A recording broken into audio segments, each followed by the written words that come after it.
Hi, I wanted to talk to you today about curiosity. So often in session, we're trying to gather information to know more about the client's experience.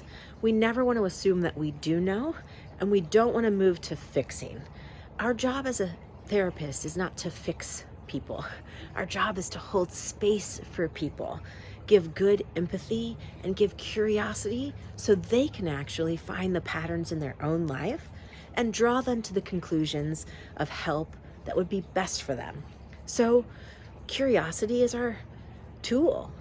When a client says, I'm feeling depressed, first we respond with empathy. I care that you're going through that. That sounds difficult. And then we want to know more. Tell me more.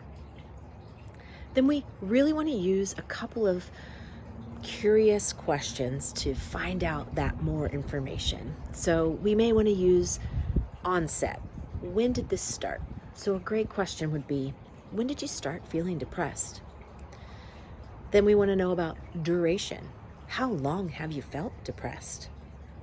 How often do you feel depressed? And when you feel depressed, what's it like for you?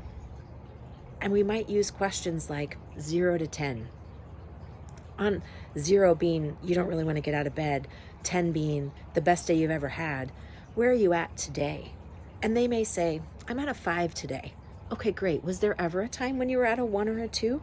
Yes. Okay, when would that have been? Well, last week. Well, how long did that last? How long did you stay at a 1 or a 2? And when do you notice yourself rising out of a 1 or a 2 back up to a 5? We want to know, what are the circumstances surrounding when your mood goes low? What are the circumstances surrounding when your mood comes out? What are the thoughts you're having when you're in a mood of a 1 or a 2? What are your thoughts about yourself? What have you done to get out of that mood in the past?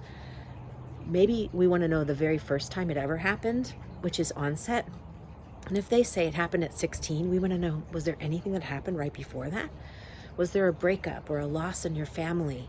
There's just so much information that we can gather. And while we don't want to bombard them with questions, we don't want to assume we know their experience. We want to be curious. We want to gather information about onset, duration, frequency, and intensity. We want to know, what is it like to be you? And we want to gather information to help them see their own patterns and sometimes see their own strengths and how they've overcome those patterns already.